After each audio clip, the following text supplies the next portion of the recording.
Vamos falar sobre o Israel antigo, Israel que é descrito no texto bíblico. E para começar isso, a gente precisa começar com uma pergunta sobre o uso do substantivo Israel no texto bíblico, né? Qual o uso desse termo ao longo do texto? Israel, lá no Gênesis, ele começa sendo o nome dado por Deus a Jacó. Mais tarde, no Êxodo, ele aparece como sendo o nome dos descendentes desse Jacó. Eventualmente, ele é a denominação das montanhas centrais de Canaã, né? Um território montanhoso, que não é nem sequer toda Canaã, mas uma parte dela.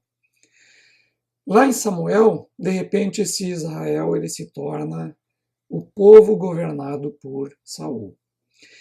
E também, né, parte de uma monarquia dualista sob Davi e Salomão. Porque Davi e Salomão, eles não governam apenas Israel, eles governam Israel e Judá. Todos os textos bíblicos mencionam esses dois reinos debaixo desses dois reis. Depois da divisão do reino, nos livros de Reis e Crônicas, Israel sempre refere-se exclusivamente ao Reino do Norte, com a capital em Samaria. E depois do exílio, né, e principalmente mais de um século antes, depois da destruição de Israel, o que é o reino de Judá no sul, ele não assume o nome Israel, né, ele continua sendo Judá. Mas em termos espirituais, da fé do povo e tudo mais, o nome Israel vai sendo usado num sentido espiritual para o povo de Yahvé, é o povo de Israel, do qual Judá e depois os judeus fazem parte. Além disso, o próprio lugar, né, onde esse povo vivia, ali no entroncamento desses grandes continentes ali, também tem um nome distinto, de acordo com o momento dele. Por exemplo, ele vai mudando. No início é Canaã. Mais tarde, quando tem a dominação, né, dos israelitas sobre o território, se chama o Eretz Israel, a terra de Israel, ou Israel. Vai passando o tempo, as partes desse território passam a ser chamadas como Judeia, Samaria, Galileia, Pérea. Desaparece, por exemplo, no Novo Testamento a expressão Israel para o território. Ele é fragmentado, é outra coisa. E mais tarde ainda, depois do tempo do Novo Testamento, esse território passa a ser chamado Palestina. O que eu quero dizer com isso no início dessa reflexão? Que Israel está longe de ter sido uma entidade monolítica, ou seja, de ser uma única coisa desde o início, que surgiu em dado momento na história e que foi crescendo, então, como essa coisa única do início, essa essência básica que vai se crescendo em número apenas. Não. Né? A gente vai ver aqui como foi se desenvolvendo, na verdade, uma identidade, não apenas uma, mas várias identidades dentro desse povo de Deus que nós conhecemos no texto da Bíblia Sagrada. Primeira questão que vamos tratar, então, é a pluralidade na Bíblia. Ao contrário do que normalmente a gente imagina, Israel ele não é um todo coeso desde os primeiros personagens. Não é lá o Abraão, que nem sequer é um israelita, ele é um mesopotâmico, né? Não é um Abraão que de repente vai tendo descendentes e todo mundo é uma fotocópia dele. Né? A marca da história desse povo, tanto na Bíblia como na crítica, né, textual e também na arqueologia, é a diversidade. O que a gente percebe é uma grande diversidade, uma grande pluralidade. Para começar, a gente vê uma grande diferença entre os próprios personagens bíblicos. Né? Essa diversidade ela já aparece se nós pensarmos, por exemplo, no texto de Hebreus 11, né, a famosa lista de heróis da fé. Né? Ali nós temos o quê? Temos agricultores, Abel, por exemplo. Temos homens que são citados apenas pela sua piedade, o Enoque. Temos migrantes, como Abraão, Isaac também, Jacó, né? As histórias das migrações deles. Temos escravos, José é a narrativa de um escravo que acaba ascendendo. Legisladores, como Moisés. Tem prostitutas, Raabe. Guerrilheiros, como Gideão. Reis, como Davi. Profetas, e entre vários outros personagens e tipos humanos, digamos assim. E todos eles são povo de Deus, mas não são necessariamente filhos da mesma cultura. Então, o que é interessante é que muitos deles eles fazem parte de uma mesma genealogia, entre aspas, né, segundo a narrativa bíblica. Embora muitos deles não sejam descendentes diretos, como Raabe, como as mulheres que se casaram com os filhos de Jacó, né, como Ruth, por exemplo, entre outros. Mas acabam entrando nessa história toda. E aí nós temos, mesmo nesse grupo, né, que são o grande povo de Deus ali, são diferentes caracterizações que aparecem na Bíblia. É o mesopotâmico Abraão, o que é chamado a sair da sua terra para ir para uma nova terra. Temos o levita Moisés, o judaíta Davi, depois o judeu Neemias, que é diferente do judaíta de antes, é outra coisa. E se você tomar esses personagens, Abraão, Moisés, Davi e Neemias, e colocarem numa mesa para conversarem, nós estaríamos aproximando personagens com 1.200 anos de distância entre eles. E provavelmente você precisaria de um tradutor entre eles. Olha que interessante. Quer dizer, a língua já é diferente entre eles. A escrita nem se fala, né? Mas que língua Abraão falava? A gente não faz a menor ideia. Isso nos mostra que tem uma questão a pensar sobre quem era esse Israel antigo, né, e como se desenvolveu aquilo que nós entendemos como Israel antigo. Porque a gente imagina ele de uma maneira, uma identidade dele. Mas queremos saber como isso se desenvolve ao longo do tempo. E aí nós temos que perguntar se a gente está falando de um único Israel ou de múltiplas identidades desse Israel. Esse é o ponto que nós temos que pensar aqui. Eu não estou inventando isso. Não o próprio texto bíblico ele nos fala disso indiretamente. Né? Se a gente pensar como o próprio povo bíblico se define na maior parte dos textos, nós vamos encontrar expressões muito curiosas. Eventualmente ó israelitas. Alguns vão chamar ó casa de José. Ó gaditas. Levitas ao meu lado. Gileaditas. Ué, o que é isso? Nem sequer é nome de uma tribo. Né? E tantos outros que vão passando por mudanças ao longo do tempo. Chega no Novo Testamento, nós temos o quê? Samaritanos, galileus e muitos outros. Né? Então, o que acontece? A gente vai percebendo que no próprio texto bíblico existem diversas formas de ser povo de Deus. Né? A própria Bíblia nos mostra isso. Tem jeitos diferentes. O jeito de Abraão cultuar é completamente diferente de Moisés e é completamente diferente daquilo que é adotado como modo nos tempos da monarquia e bem depois dela. Isso vai mudando. Então nós não podemos falar de um único jeito de ser israelita no Antigo Testamento e muito menos no Novo, aí é mais ainda. Nós temos que respeitar essas diferentes formas de ser povo de Deus na Bíblia Sagrada. E essa multiplicidade ela também está expressa no próprio testemunho que os autores bíblicos registram sobre as experiências com Deus. São diferentes. Não tem um único jeito de Deus falar. Deus às vezes fala por sonho, às vezes manda um emissário, às vezes manda um profeta, às vezes é um anjo, às vezes é a própria voz dele. É muito diferente. Na própria experiência de Abraão, cada vez é um jeito diferente. Então, as manifestações divinas são variadas. E o jeito do povo viver com Deus também é variado. É muito variado. É múltiplo. E então, o que acontece?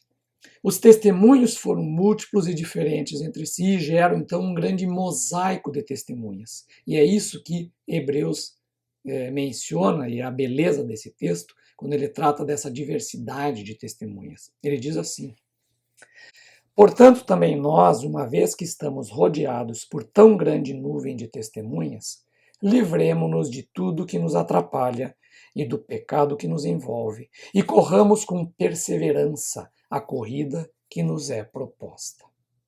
É um texto curioso esse de Hebreus 12, porque essas experiências de fé foram distintas. É a fé no mesmo Deus, a fidelidade no mesmo Deus, a esperança no mesmo Deus e naquilo que ele vai fazer.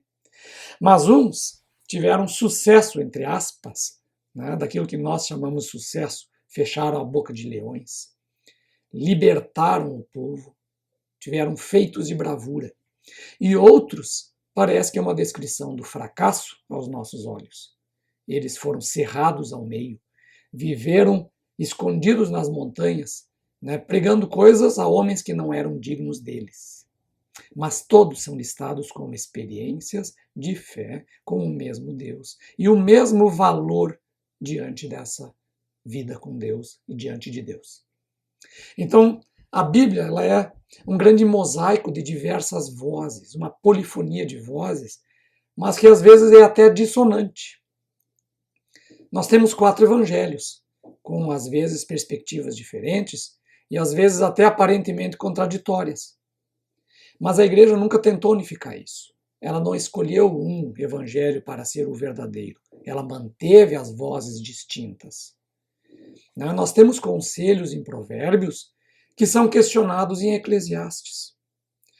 No Antigo Testamento tem vozes antimonarquistas, que têm pavor da ideia de rei. E elas são registradas tanto quanto os textos dos escribas reais, que elogiam os atos dos reis. Poetas, eles são ouvidos tanto quanto os guerreiros, grandes militares e grandes poetas. E palavras de escravos aparecem tanto quanto as dos reis, porque a Bíblia é uma polifonia de vozes e ela não esconde nenhuma dessas vozes. Então vamos ao segundo ponto da reflexão, que são as identidades em construção. Então nós tratamos dessa diversidade que há dentro da Bíblia e entre o próprio povo de Deus e na sua experiência com Deus. Mas eles viam a si mesmos como parte do mesmo povo e da mesma cultura, apesar da diferença entre eles. E a nossa questão aqui é entender como é que isso acontece. E é por isso que a gente precisa falar um pouco sobre como as identidades são constituídas, principalmente as identidades culturais, que são identidades coletivas. Como é que uma pessoa se vê como parte de uma cultura? Como é que ela se identifica com ela? O fato de alguém se identificar, por exemplo, como um brasileiro, ou um americano, ou dentro de um nacionalismo amplo como esse que temos hoje, como é que um brasileiro se identifica como um gaúcho? No meu caso, hoje eu vou falar bastante dessa minha experiência, como um americano se identifica como um texano.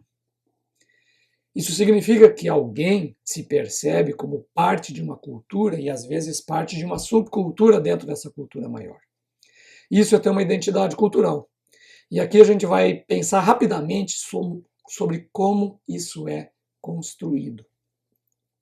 Então, primeira coisa que é muito importante a gente entender, que a identidade cultural ela é manifesta na diferença.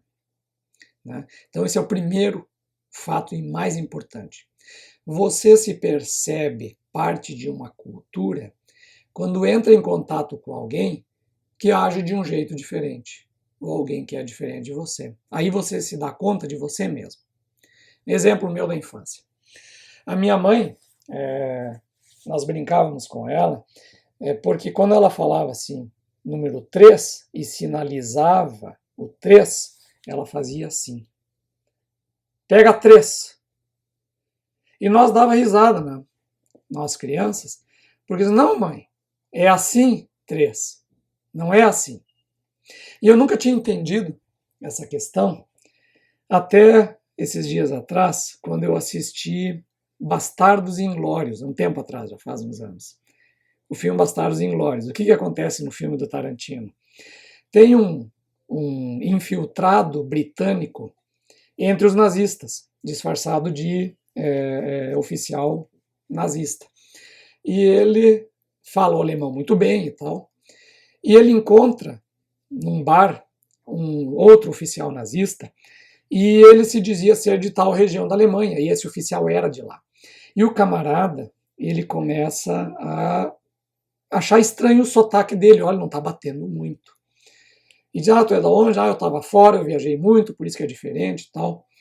E vai nessa desconfiança, até que em dado momento, o infiltrado, ele pega e pede 3 cervejas, 3 bia. E ele sinaliza assim pro garçom, me traz 3 bia. E aí fica aquela tensão no lugar, porque tá cheio de nazistas e a turma toda desse infiltrado ali.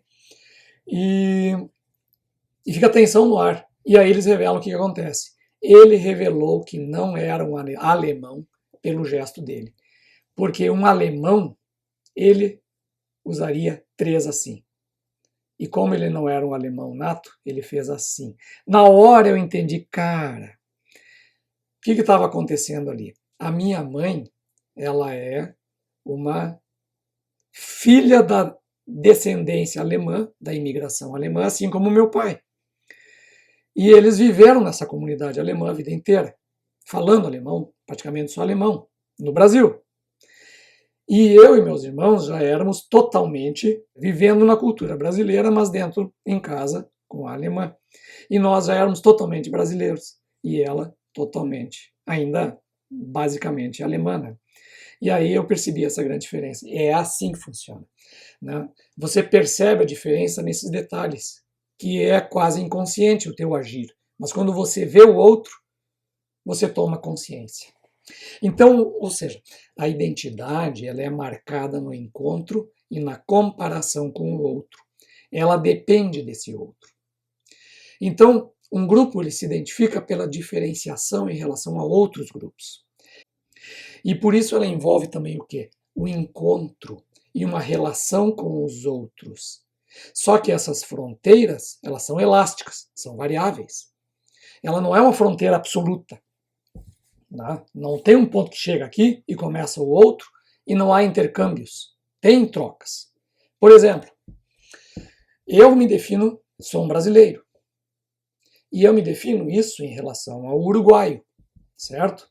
O uruguaio, ele é completamente distinto de mim, ele fala outra língua, ele fala espanhol. Eu sou brasileiro e tenho várias distinções com o uruguaio. Entretanto, quando eu me comparo, por exemplo, com o baiano, eu tenho muitas semelhanças. Eu me falando do lugar de um gaúcho. Tenho muitas semelhanças. A língua, o mesmo país, né, uma identidade construída de maneira semelhante. Mas quando a gente começa a falar em hábitos culturais como alimentação, por exemplo, a minha é muito mais parecida com a do uruguaio do que com a do baiano. Porque eu estou no contexto gaúcho, que viveu nessa fronteira e assimilou muito do mundo castelhano, do Uruguai e da Argentina. E tenho muitas palavras no português que derivam do castelhano e que derivam do espanhol de lá e que são muito diferentes das palavras usadas. Peguei o baiano, podia ser qualquer nordestino ou paulista, carioca, seja o que for. Então, mostra como essas fronteiras são variáveis. E na Bíblia isso acontece também. Né? Um exemplo, por exemplo, o encontro de Abraão com Melquisedeque. Abraão encontra o Melquisedeque lá no texto de Gênesis e há uma identificação entre eles. Eles se descobrem adorando e cultuando o mesmo Deus, embora tenha nomes diferentes. Né? O Abraão cultua provavelmente o Shaddai e o Melquisedeque o El Elyon, e eles se identificam e comungam juntos. E aí o que acontece? Inclusive o termo El, de Deus, entra para a cultura que se desenvolve em Israel depois e se torna um nome válido de Deus, e é um nome cananeu. Agora, em relação ao outro rei que aparece, que também é cananeu, de Sodoma, que é ali do lado da cidade de Salém, supostamente Jerusalém, de onde é o Melquisedeque, ali do ladinho, e com este Abraão não se identifica, diz, eu não tenho nada a ver contigo, não me relaciono contigo. Então, quer dizer, da mesma cultura cananeia, há uma identificação e um apartamento, um fora, não tenho a ver contigo. E assim funcionam as relações entre as culturas. Manifesta pelo contato com o outro, no estabelecimento de diferenças, mas também contatos de semelhanças. Um outro exemplo, né, das identidades, como elas vão se estabelecendo, porque tem várias faces diferentes, mas nos alimentos, por exemplo. Né, quando uma identidade cultural ela se desenvolve através dos alimentos, por quê? Porque a cultura se desenvolve também no alimento, porque um povo extrai da natureza o alimento, como ela está, mas ela transforma esse alimento. E ao transformar, ele exerce cultura ali. E aí esse grupo, ele cria rituais no ato da alimentação. Tem jeito certo de comer. Ele cria símbolos, ele cria classificações nesses alimentos. As coisas têm hábitos diferentes. E aí um exemplo de criança de novo. Quando eu era criança, eu comia alface com vinagre e, pasmem, açúcar. Na nossa casa, o alface, a salada era temperada doce.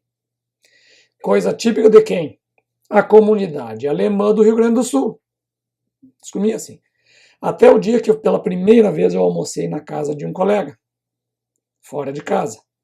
E de repente eu descobri que o alface era salgado. Para mim foi um horror. Hoje, não se preocupe, eu não como alface doce, tenho pavor. Mas aí eu descobri a diferença na alimentação. Puxa, se come isso diferente. Quando eu era criança, abacate se comia como sobremesa, doce. Aliás, nos restaurantes você encontra isso em vários lugares.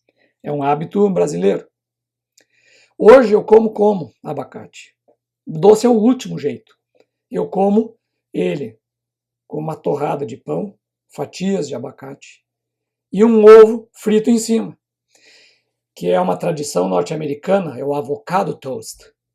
E principalmente eu como ele na forma de guacamole, que é uma comida mexicana, que é salgado, com picados de cebola, tomate,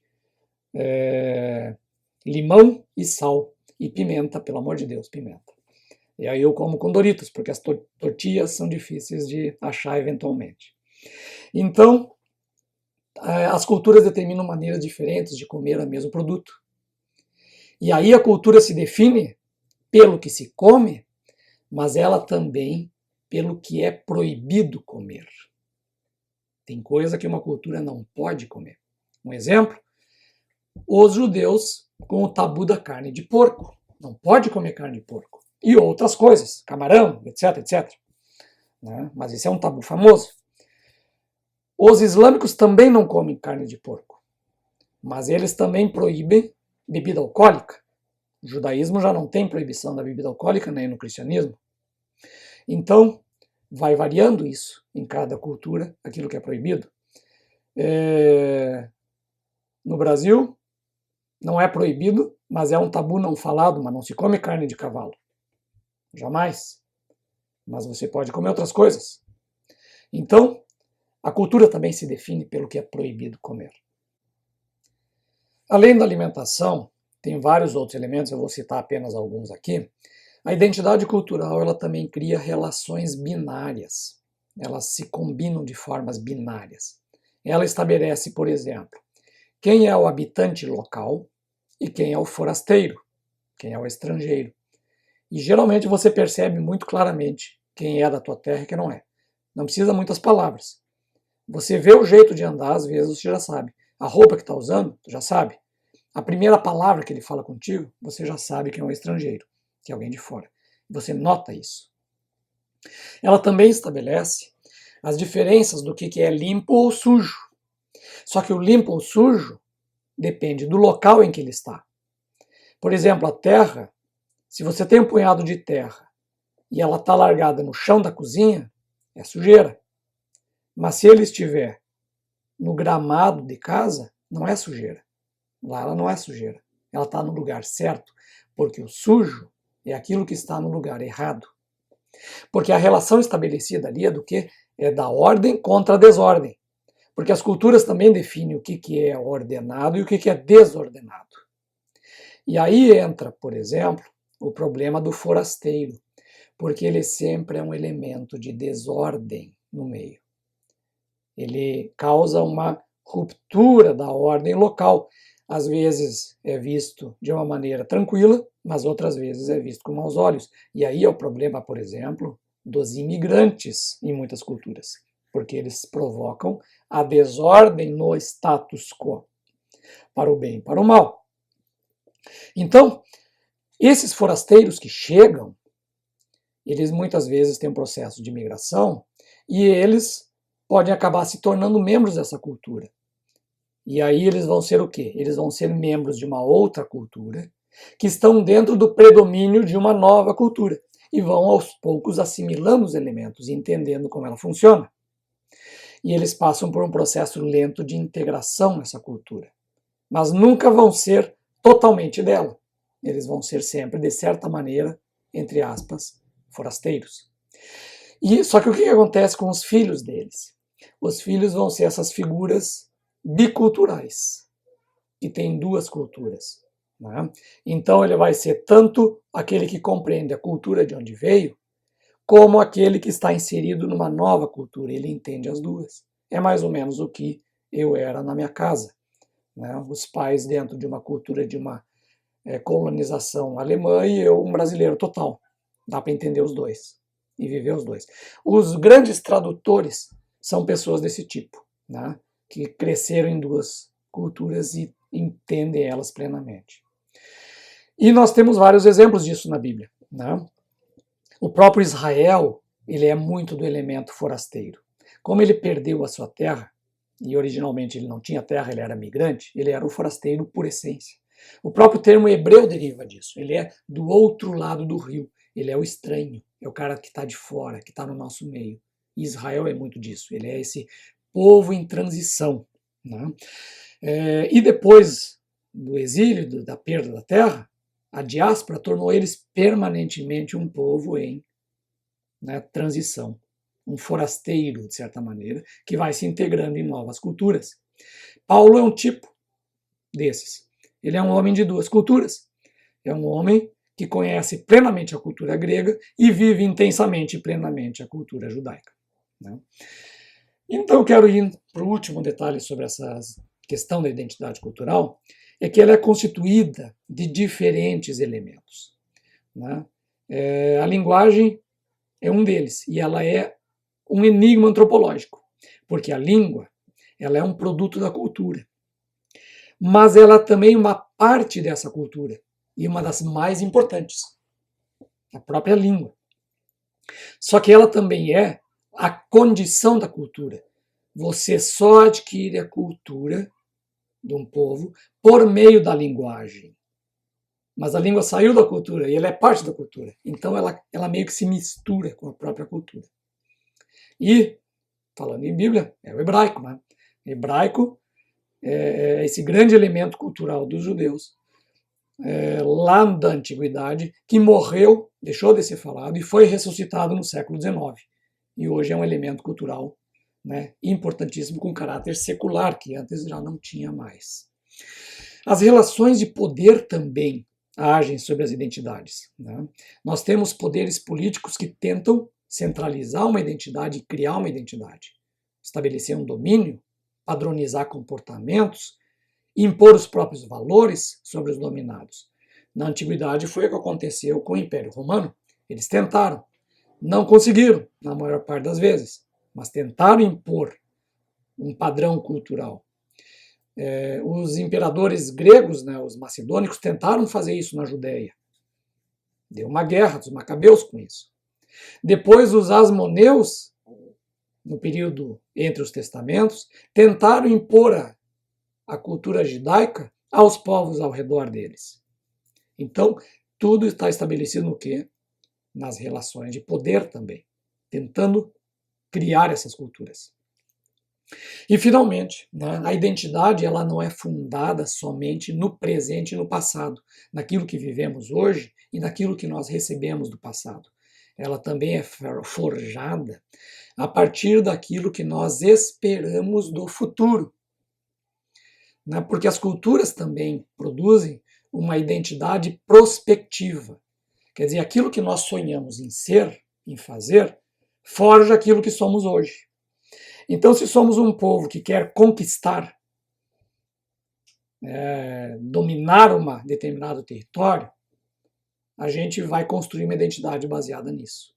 Vide, por exemplo, o crescimento norte-americano em direção ao oeste. Ele parte de um ethos conquistador, né? E a história da formação dos Estados Unidos. Outros povos da antiguidade que viviam de pilhagem e tudo mais, como os vikings, por exemplo, isso forjou também aquilo que eles esperam no futuro e que eles desejam, acaba forjando essa identidade.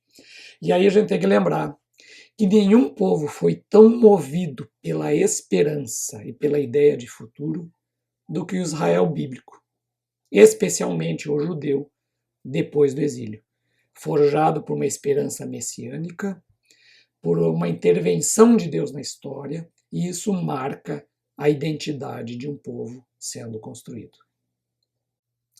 Então, finalmente, o terceiro ponto, que é o Israel bíblico, um povo híbrido.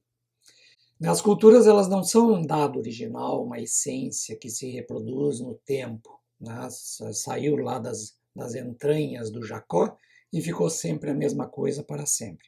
Pelo contrário, elas vão se constituindo em processos de influência mútua.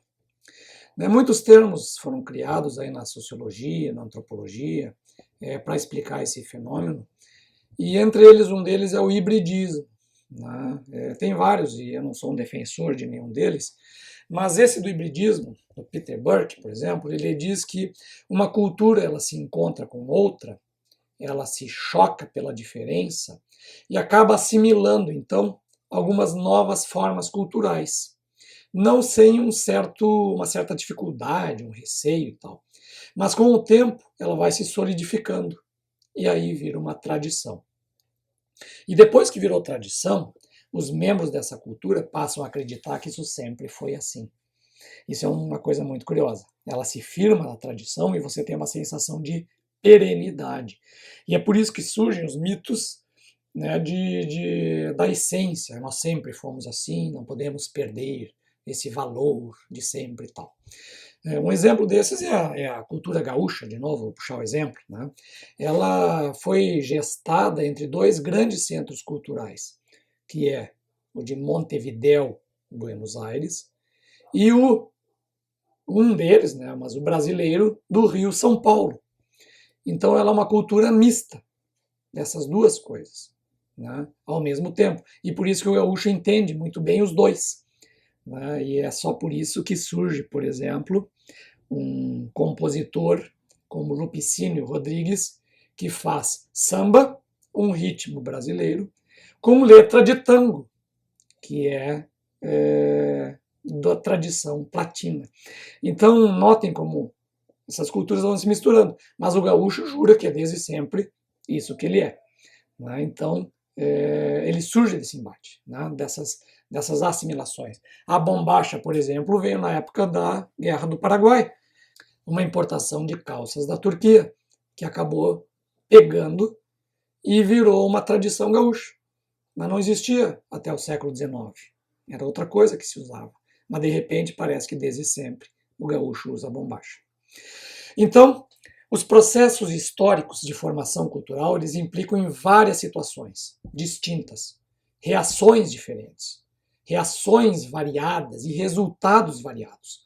Porque cada cultura se comporta de um jeito diferente. Algumas são mais resistentes à mudança, outras recebem mais fácil. Né? Então, tem grandes variedades no mundo.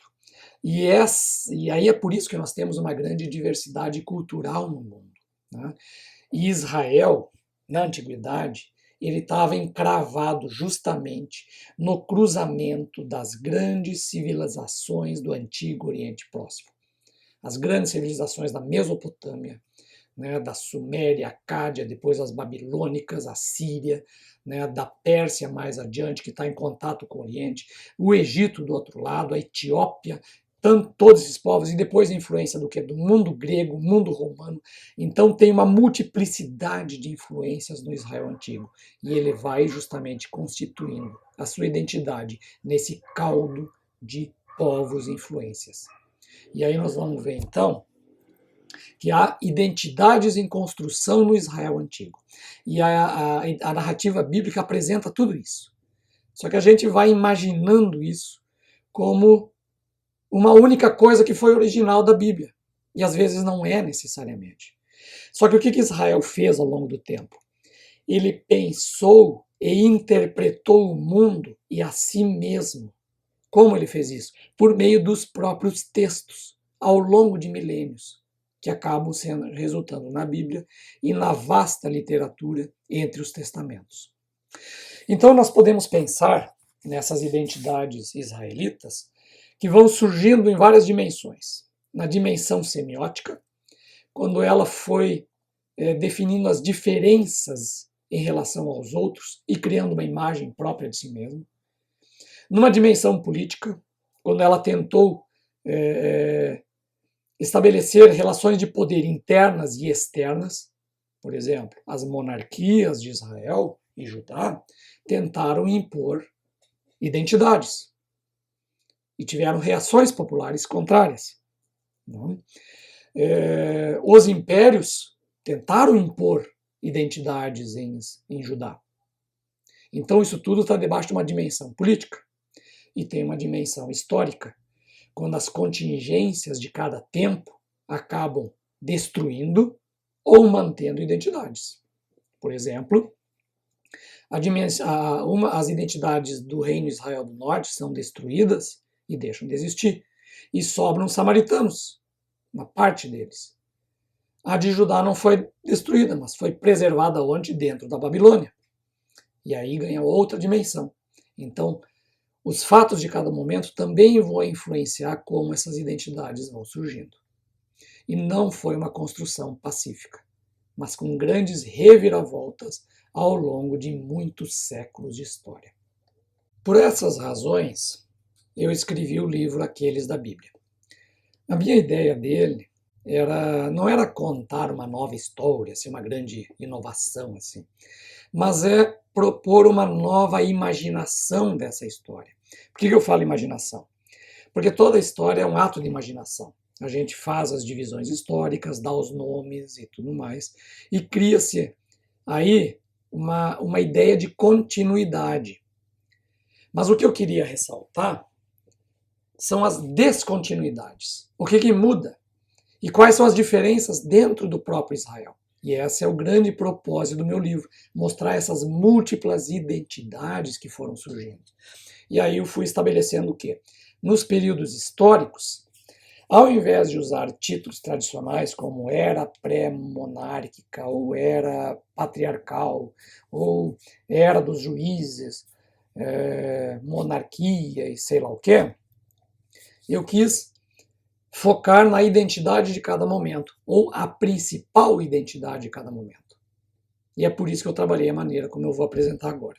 Então eu começo no livro apresentando os migrantes, que foi o tempo dos pais, as narrativas de Abraão, Isaac e Jacó e os filhos deles, que mostram um clã arameu de migrantes, de quem a gente não sabe sequer a língua falada, e como eles cultuavam o Deus dos pais, um Deus que tabernacula com eles nos desertos e nos caminhos. Essa é a principal característica deles. São migrantes, nada além disso. Não?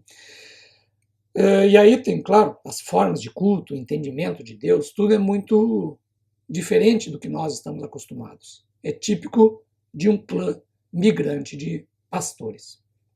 Depois nós temos um salto de 400 anos e eles aparecem em uma condição completamente diferente. São escravos.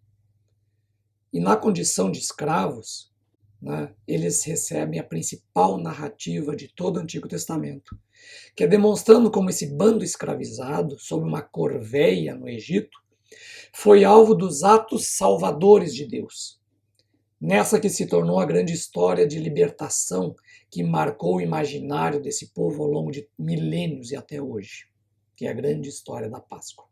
Então ali eu tento descrever como é este povo de escravos e como se estabelece ali então esse grande fio condutor de uma história de libertação.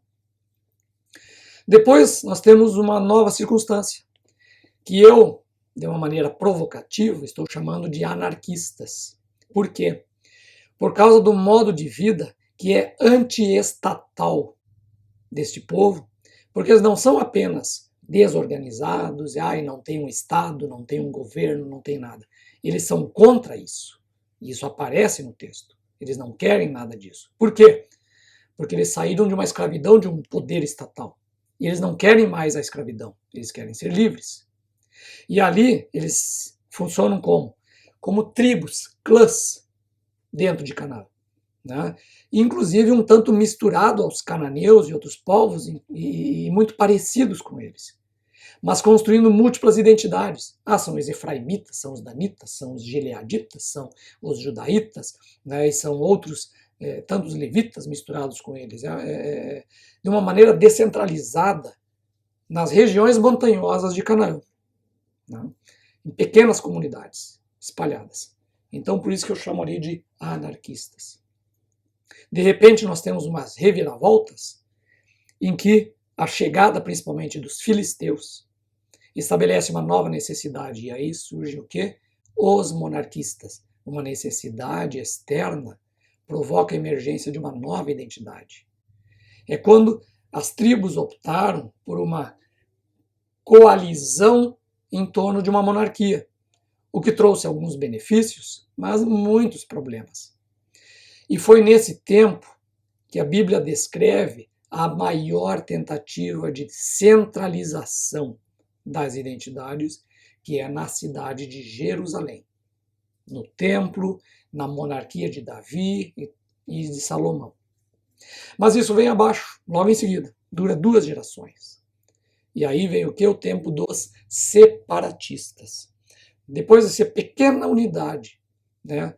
É quase que um soluço de unidade naquilo que era uma diversidade, aí vem um tempo de 2 tentativas monocêntricas de centralização. Uma monarquia no norte, em Israel, tentando centralizar uma identidade, e outra no sul, em Judá. E a longa história desses 2 reinos é marcada por uma longa desobediência da lei divina e a emergência do profetismo, dos profetas se levantando contra a situação desses povos, e leva ao fim trágico da destruição de Israel e do exílio de Judá. E aí entra, então, o tempo dos chamados exilados. Ele mostra como a diáspora acabou determinando, né, a emergência de uma identidade nova, que é a do judeu, que é uma comunidade que tem a Torá, os livros de Moisés, como fundamento. E aí a fixação do quê? Do monoteísmo, de fato eles vão fixar isso nesse tempo. Aí os elementos principais se aparecendo entre os povos, que é o quê? Guarda do sábado e a circuncisão, como as principais características do que é ser membro desse povo. Além, claro, né, dos tabus alimentares e outras coisas. E essa característica vai marcar até o Novo Testamento, de certa maneira, essa identidade emergindo. E aí nós temos o tempo dos revolucionários, que é quando essa identidade fixada, ela acabou dando origem ao que seria chamado depois de judaísmo. Não existe judaísmo antes, ele surge agora, com suas muitas vertentes. Não é só um judaísmo, são vários. Mas a principal delas está centralizada onde? No segundo templo em Jerusalém. E o que resultou, então, finalmente, no sucesso de uma tentativa de centralização. Eles finalmente conseguem, no segundo templo. Meu livro fala por que tem sucesso. E aí, justamente por esse sucesso, que vai surgir também o embate contra o invasor, que são o império dos Seleucidas, contra quem os macabeus se rebelam, né? E depois disso, os descendentes deles, os asmoneus. Então, um tempo de revolução contra os impérios, mas que acaba num final trágico também, porque esses asmoneus acabam produzindo uma cultura, uma espécie de teocracia que tenta impor aos outros também a própria fé judaica deles. E que termina o quê? Com a chegada dos romanos e a intervenção numa verdadeira guerra civil que aconteceu lá dentro. E aí nós chegamos, então, no tempo dos oprimidos.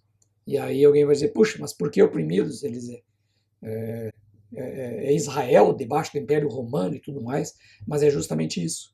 Ele é um tempo, né, pouco anterior ao Novo Testamento e do Novo Testamento, em que o fracasso da experiência monárquica dos asmoneus termina com a dominação perversa dos romanos, e que gerou uma massa de reações dentro dessa comunidade da Judéia.